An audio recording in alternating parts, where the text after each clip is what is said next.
This is part of a previously recorded podcast called The Parish Scope. The segment used to be called The Life and Times of the Saints. And now, Life and Times of the Saints. Now, you're going to have to remind me, Casey, did I get the right one? Did I hit the right button? You did. You got it, yeah. I was about to go because I knew you couldn't hear it. Yeah, I'm like over here going, I really hope. I forgot I couldn't hear that until just now. But anyway, so, all right. So, let's go for tonight. All right. It doesn't take much imagination to think about the sun coming over the hills and hitting you just right. The kind of thing that just warms you up after a cold night. And in this case, it takes place in the spur of a boot. Well, that's one way to put it. It is the spur on the Italian boot, the land that makes the spur. A beautiful little area known as Gargana. At least I think that's how you pronounce it. If you were to visit, you would find woods, some ancient fossils that make up the last of the great woods that used to cover Italy and much of Europe. That is all forgotten now. You would find beaches and a beautiful view of the Mediterranean Sea. Once there, you would also find a church. And in fact, it is the church that make up what we're talking about today. You see, while on September 29th, we have a celebration to think about, the truth is that our story all starts not with a man, but with a church. A church that was built and was completed in 493 AD, at the tail end of the 5th century. The church was fairly popular, and the name, well, it hit a nerve. And so every year we celebrate the opening of this church. Of course, why would we do that? Don't get me wrong, I've never been to the spur of Italy, but I've seen pictures. It is gorgeous. But it is nothing that I want to commemorate every single year. But it wasn't just the church. It was the name they chose for the church. It was what it represented and what it became, not just the church, but the name itself. I mean, when do you have a day to celebrate a person who is not dead? When do you set a day to celebrate a person who is not a person? Or several people who are not people? I'll tell you what you do. You wait until they name a church after it. At least, that is what our ancestors did. And that is what we do. We call him Saint Michael. But it really isn't a saint. It is Michael, the archangel. Michael, whom God commanded to cast Satan out of heaven, as depicted in the book of Revelation, who is depicted usually smashing the head of the devil with a spear in his hand. But not just Michael, but Michael and all angels.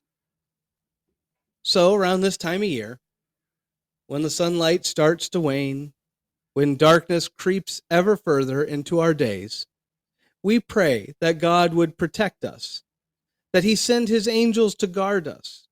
Angels like Michael. Angels that are not necessarily sweet and fluffy, but warriors that are good and righteous. Warriors that do the will of God.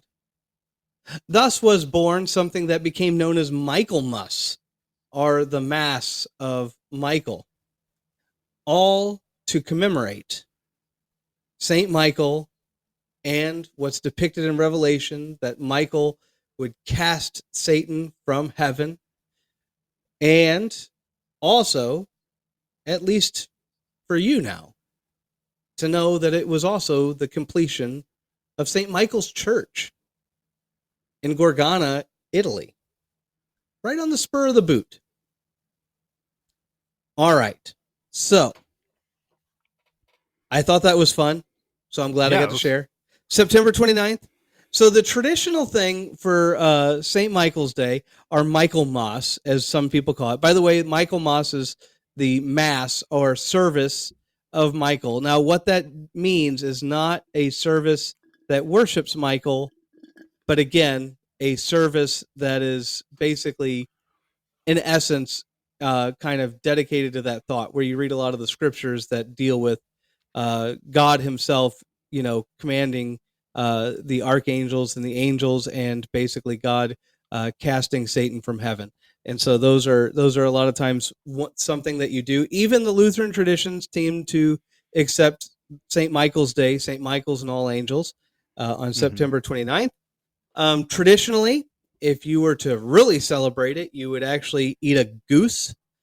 Oh, wow. Yeah, right. Got to have a goose. Now, I looked up some recipes for St. Michael's Day, and the big one I saw was actually a recipe for orange duck. Ooh. So I thought that it sounded pretty good. So if you have a duck, look up a good recipe for an orange duck. I'm not gonna give us a list of recipes and stuff. And then the drink of the day, the cocktail, if you will, is something called St. Michael's Sword. And again, this is from the book Drinking with the Saints, and it's and I'm just gonna let you know, it's 1.5 ounces of Jim Beam's. That's the Devil Cut bourbon. Half or 3/4 of an ounce. The Devil Cut bourbon. Yeah, Devil's Cut. Have you never heard that? No, but you can't make a dinner with the saints with Devil's Cut bourbon, can you? Oh yeah. Because again, Saint Michael crushed the devil. Okay. So 3/4 ounce blackberry brandy, 2 dashes of orange bitters, and 1 cherry for garnish. Now, actually, it's really funny because like Jim Beam. So the Devil's Cut, it's really interesting. So whenever they make bourbon, they put it in the barrels, and some of it gets lost to evaporation. The barrels can't hold it all. Some of it gets lost to evaporation, and that's called the angel's share. And so if it's lost to evaporation, it's called the angel's share, because it's like the angel just took it right out of the barrel. There's another part that is stingily taken by the barrel itself, because the barrel soaks up the bourbon, and that's called the Devil's Cut. So you have the angel's share and the Devil's Cut. Now, with the Jim Beam Devil's Cut, I believe it's just a bourbon that's actually incredibly strong in like the oak or wood department, and a little charred, a little burnt. Yeah. So anyway, so there you go. That drink is called St. Michael's Sword.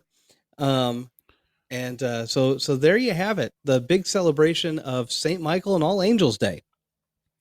I think hearing the fact that they call it the Angel's Cut, or the Angel's what? Yeah, so they have the Angel's Share and then the Devil's Cut. That's the Angel's Share thing. That's like one of the coolest things I've ever heard. That's just such a cool way to put it. Like, oh yeah, that's the Angel's Share. Oh man, look, we're gonna make a bourbon drinker out of you yet. You know what I was thinking, which I hope this doesn't sound like I wasn't paying attention, but I was thinking, if we were some big production, what would be really funny is if every single episode we had that drink, whatever you talked about, and you would be like, oh man, I like the taste of that, and then I would drink it and go, oh, that's horrible, every single time. I'd be like, oh, it's so nasty. Oh, I can't do that. That would be fun.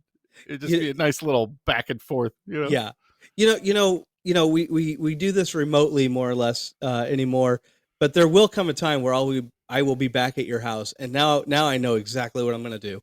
So yeah, I just feel bad because we'd have to be like a podcast that makes a lot of money so that we're not wasting all that liquor and stuff.